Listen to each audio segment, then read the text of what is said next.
KD group study में आपका बहुत बहुत स्वागत है। इससे पहले कि हम लोग आगे बढ़े, आप अपने प्यारे से चैनल केडी ग्रुप स्टडी को सब्सक्राइब कर दीजिए। आइए बिना किसी देरी के अपने टॉपिक पर चलते हैं। आज का हमारा वही सेट से रिलेटेड कुछ लास्ट क्वेश्चन है, तो उन्हें हम लोग देख लेते हैं। इसके बाद हम लोग मल्टीपल चॉइस करेंगे, फिर सेल्फ असेसमेंट करेंगे और फिर ये खत्म हो जाएगा।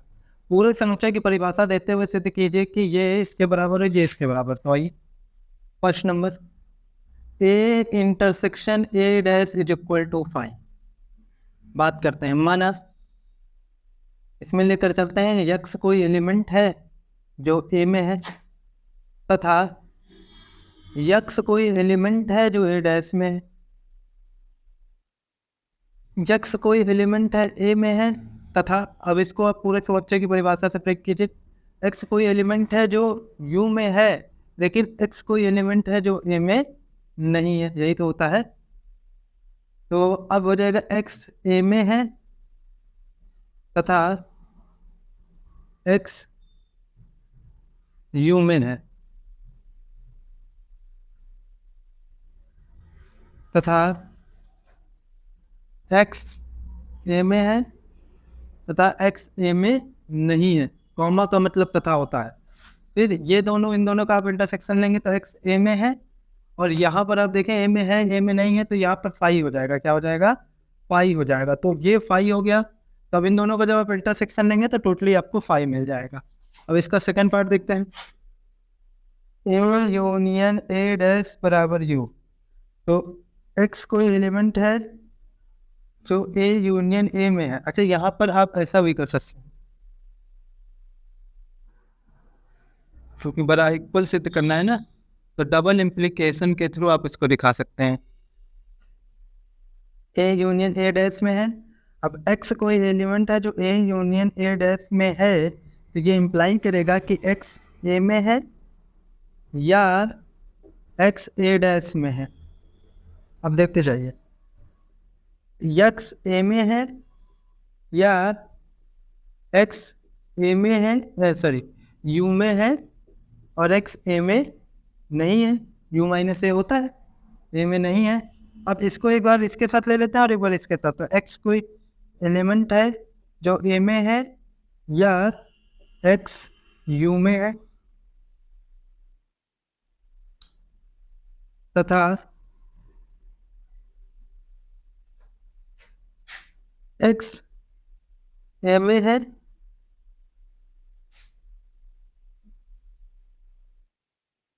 ए में है, ये इसमें गया, इसके साथ एक्स ए में है और एक्स ए डैश में नहीं है। यहाँ पर या आएगा या एक्स ए डैश में है। ठीक है, तो इन दोनों को जब आप लेंगे तो एक्स ए में है या तो पूरा यूनिवर्सल सेट में आ जाएगा, तथा यहाँ पर भी अगर आप ध्यान देंगे ए में है और ए में नहीं, मतलब पूरा यूनिवर्सल सेट। तो ये हो जाएगा x is belongs to U. जब आप इनका इंटरसेक्शन लेंगे तो ये आपका डबल इम्प्लीकेशन से ये भी प्रूफ हो जाएगा। ठीक है, अब आइए नेक्स्ट देखते हैं।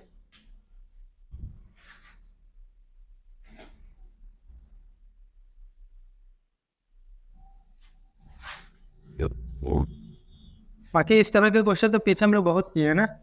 अब बात करते हैं ए यूनियन बी। दिया है 6 number, A union B is equal to C और A intersection B is equal to 5। A intersection B is equal to 5। तो सिद्ध हमको क्या करना है?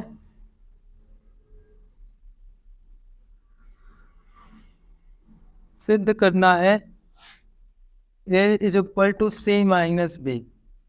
तो आप अगर A is equal to C minus B हमको सिद्ध करना है तो हम सी माइनस बी ले लेते हैं।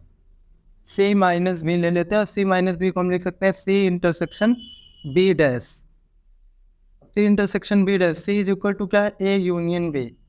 ए union B intersection B dash. अब इसको हम लोग लिख सकते हैं क्या? A intersection B minus of B dash के बराबर होता है। पीछे हम लोग पढ़े हैं। तो अब बताइए, यक्स कोई एलिमेंट है जो ए में है तथा यक्स कोई एलिमेंट है जो बी में भी है, माइनस, और यहाँ पर तथा यक्स कोई एलिमेंट है जो बी डैश में नहीं है। अब इसको एक बार इसके साथ लेंगे आप, तो एक्स ए में है तथा एक्स बी में नहीं है, तथा एक्स बी में है और तथा एक्स बी में नहीं है। तो अभी इसको आप देखेंगे तो एक्स किस में पहुंच जाएगा, ए माइनस बी में पहुंच जाएगा, तथा एक्स किस में पहुंच जाएगा, ये बी में है तथा बी में नहीं है, तो ये सीधे फाई हो जाएगा, फाई हो जाएगा। तो x belongs to A minus B, मतलब बी वाले एलिमेंट हमको छोड़ने हैं, तो मतलब एक्स किस में पहुंच गया, एक्स पहुंच गया ए में। तो डबल इम्प्लीकेशन के थ्रू आप ये भी बता सकते हैं कि इसमें है तो इसमें मौजूद है और इसमें है तो इसमें मौजूद है। ठीक है, अब आइए आगे देखते हैं।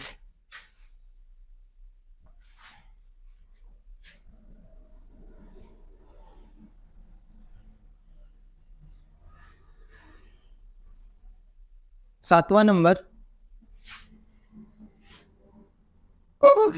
u बराबर आपको दे रहा है 1 2 3 4 5 6 7 और 8, और आपको क्या दे रहा है, a बराबर 1 3 5 7, a बराबर 1 3 5 7, b बराबर 2 5 7 8। अब हमसे कह रहे हैं कि दिखाना है आपको, देखिए इसमें एक हम आपको बता देंगे, एक आप उसी के थ्रू करेंगे। ए यूनियन बी का होल डैश बराबर होगा ए डैश इंटरसेक्शन बी डैश के। तो सबसे पहले हम लेफ्ट हैंड साइड ले लेंगे, तो जब लेफ्ट हैंड साइड हम ले लेंगे तो ए यूनियन बी का होल डैश बराबर होता है कि पहले हमको इसको निकालने के लिए हम चल रहे हैं कैलकुलेट करने ए यूनियन बी। तो ए यूनियन बी क्या होगा, 1357 1357, फिर 2 नहीं लिए, 5 लिए, 7 लिए और फिर 8, 2 और फिर 8। अब ए यूनियन बी हमको निकल गया, डैश निकालना है, तो डैश निकालने के लिए यू में से इतने को हम हटा देंगे, तो ए यूनियन बी का whole dash is equal to U minus A union B. तो ये चीज़ जो आएगी यू में से इतना हटाना, 1 3 5 7, तो 1 3 5 और 7 हटाएंगे, और क्या 2 और 8, 2 और 8 भी हटाएंगे, तो क्या बचेगा 4 6 बचेगा, 4 और 6 बचेगा। ये तो आ गया आपका लेफ्ट हैंड साइड। अब हम ले लेते हैं राइट हैंड साइड। तो राइट हैंड साइड की अगर हम बात करें तो पहले आपको ए डैश इंटरसेक्शन बी डैश निकालना है। तो सबसे पहले ए डैश निकालेंगे, तो ए डैश इज इक्वल टू क्या आएगा, यू माइनस ए। तो यू में से आपको ए हटाना होगा, तो यू में से जब आप ए हटाएंगे तो 1 3 5 7, यानी कि 1 3 5 7 और वाले हटाएंगे तो 2 4 6 8, 2 4 6 और 8 बचेगा। कोई दिक्कत नहीं। अब 2 4 6 8 जब बचेगा, देखिए थोड़ा सा इधर बता दे रहे हैं, इसी तरीके से आप बी डैश निकालेंगे, तो बी डैश बराबर होगा u माइनस बी के। तो इस बार आप 2 5 7 हटाएंगे तो ये आएगा 2, आपको क्या हटाना है, 2 5 7 और 8, तो 1 3 4 और 6, 1 3 4 और 6 बचेगा। अब जब ये हो जाएगा, अब आपको क्या करना है, A dash intersection B dash लेना, ए डैश इंटरसेक्शन बी डैश, मतलब दोनों का कॉमन पार्ट। तो कॉमन पार्ट क्या आएगा, 4 6 इसमें भी दिख रहा है, 4 6 इसमें भी दिख रहा है, तो कॉमन पार्ट आएगा 4 6। तो इस तरीके से ए यूनियन बी का होल डैश जो होगा बेटा, वो बराबर हो जाएगा A dash intersection B dash के। ठीक है, इस तरीके से इसका सेकंड पार्ट है, और सेकंड पार्ट आप लोग खुद ही प्रूफ करेंगे। अगर कोई समस्या आती है तो आप उसको कमेंट सेक्शन में मुझसे पूछिए, मैं बताऊंगा। ठीक है, अब आइए आगे चलते हैं।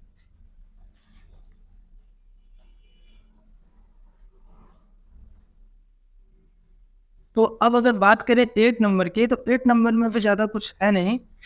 तो 8 नंबर अगर आप देखें तो ए सबसेट है अगर 5 का, ए सबसेट है 5 का, तो ये इम्प्लाई करेगा बेटा ए इज इक्वल टू 5, मतलब इसका यूज करना और इसको दिखाना है। मतलब ऐसा होगा तो ऐसा होगा, माना पहले हम ले लेते हैं ए इज इक्वल टू 5, तो माना यक्स कोई एलिमेंट है जो ए में है, परंतु ए सबसेट है 5 का, लेकिन ए जो है वो 5 का सबसे मतलब ए के सारे अवयव 5 में और 5 में तो कोई अवयव ही नहीं है, तो इसका मतलब ये रिक्त सूचक है, इसलिए ये हो जाएगा आपका 5। क्या हो जाएगा? 5 हो जाएगा। तो अतः ए बराबर हो जाएगा 5 के। अब आइए इसका सेकंड पार्ट देखते हैं। तो ए सबसेट है बी का, बी सबसेट है सी का, तो ए सबसेट होगा सी का। मतलब अगर x कोई एलिमेंट है जो a में है, x कोई एलिमेंट है, पहले लिख लेते हैं क्वेश्चन कि a सबसेट है b का और b सबसेट है c का, तब ये इम्प्लाई कर देगा कि a सबसेट है c का। तो अगर x कोई एलिमेंट है जो a में मौजूद है, तो हम ये कह देंगे कि x वही एलिमेंट b में मौजूद होगा। क्यों? क्योंकि a सबसेट है b का। अब x कोई एलिमेंट b में मौजूद है, तो हम कह देंगे वही x एलिमेंट c में भी मौजूद होगा। क्यों? क्योंकि b सबसेट है सी का।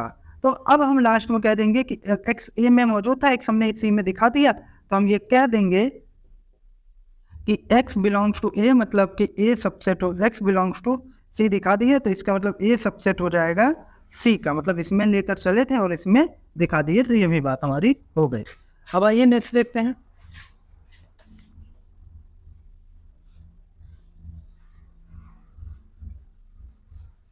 अगर आप बात करें इसमें,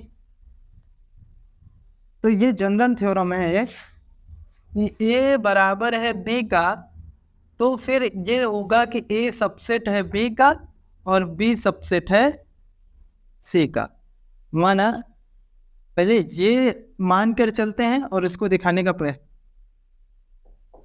माना x कोई एलिमेंट है जो a में मौजूद है, तो अगर a में मौजूद है, पहले हम इसको मान के चलेंगे। माना कि a बराबर है b के, तो x कोई एलिमेंट है जो a में मौजूद है, तो वही x एलिमेंट जो होगा b में भी मौजूद होगा। क्यों? क्योंकि a बराबर है b के, इसलिए a सबसेट होगा। क्वेश्चन थोड़ा सा गड़बड़ है क्या? क्वेश्चन में क्या है? b सबसेट a होना चाहिए। हाँ, तो अगर इसलिए a सबसेट हो जाएगा b के ना। इसी प्रकार माना x कोई एलिमेंट है जो b में मौजूद है, x अगर कोई एलिमेंट है जो b में मौजूद है, तो अगर x b में मौजूद है तो x a में भी मौजूद हो जाएगा। क्यों? क्योंकि a बराबर है b के, इसलिए b सबसेट हो जाएगा a के। तो एक पार्ट एक तरफ से हमने प्रूफ कर दिया। अब दूसरी तरफ से देखते हैं कि अब अगर हम लेकर चलें, पहले तो हमने इसको माना और इसको दिखाया, अब इसको मानकर इसको दिखाएंगे।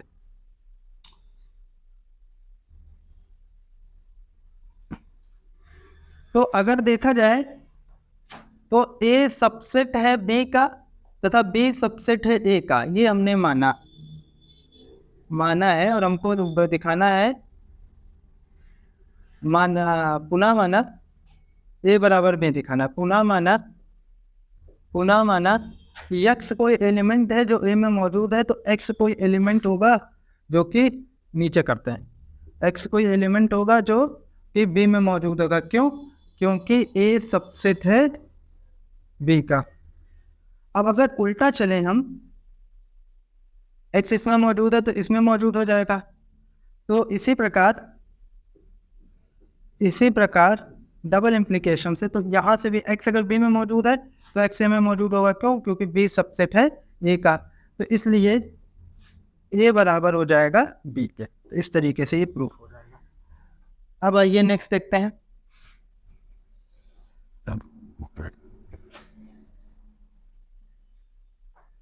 a dash minus b dash बराबर है b माइनस a के। a dash minus b dash बराबर है b माइनस a के। तो माना x कोई एलिमेंट है जो a dash minus of b dash में मौजूद है। अब अगर x एलिमेंट इसमें मौजूद है तो हम कहेंगे कि x किसमें मौजूद है? x a डैश में मौजूद है, परंतु x b डैश में मौजूद नहीं है। अब अगर x a डैश में मौजूद है, a डैश में मौजूद है तो हम कह सकते हैं x a में मौजूद नहीं होगा, और x b डैश में मौजूद नहीं है तो x b में मौजूद होगा। तो अब हम कह सकते हैं कि x b में मौजूद है लेकिन x a में मौजूद नहीं, उल्टा लिख दिए। तो अगर ये बी में मौजूद है और ए में मौजूद नहीं है तो हम कह देंगे एक्स बी माइनस ए में मौजूद है। ठीक है, तो यही हमको शायद दिखाना था। और डबल इम्प्लीकेशन के थ्रू आप इधर से उधर जा सकते हैं, तो ये दोनों इसलिए अब लास्ट में कह देंगे ए डैश माइनस बी डैश बराबर हो जाएगा बी माइनस ए।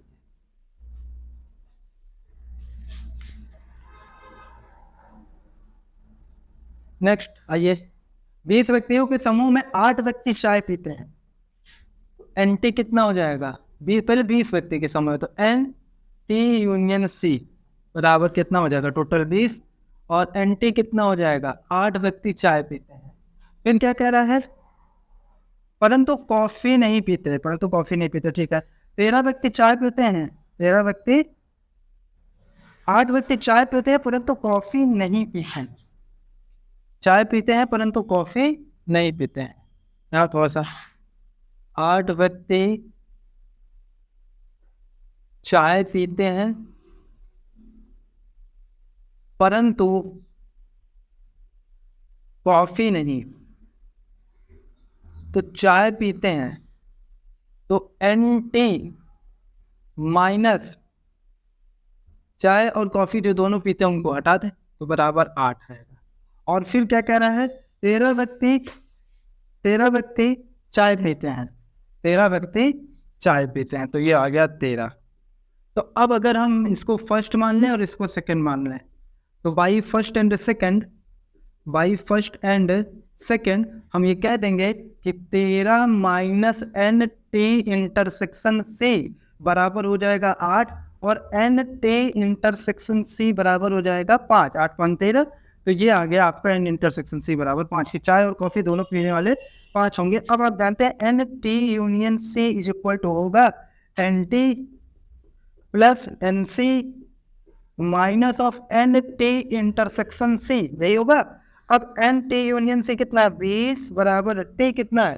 टी है आपका एन टी कितना है? N T 13 plus N C कितना है? ये तो पता ही नहीं। और ये कितना है? एन टी इंटरसेक्शन सी ये कितना है? ये 5 है, तो माइनस 5। तो 20 बराबर माइनस 13 5 कितना हो जाएगा? 15 16 17 और 18 19।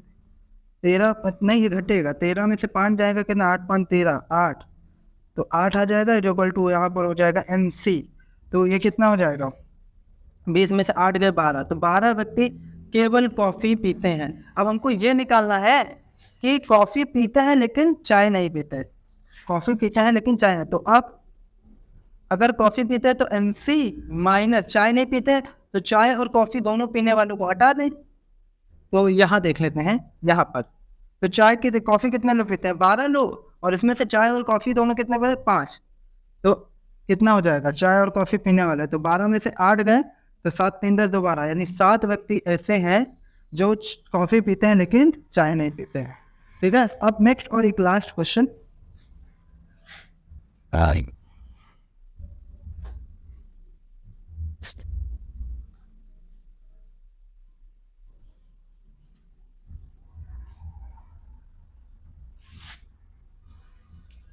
ए यूनियन बी यूनियन सी का होल डैश बराबर हो जाएगा A dash intersection B dash intersection C dash.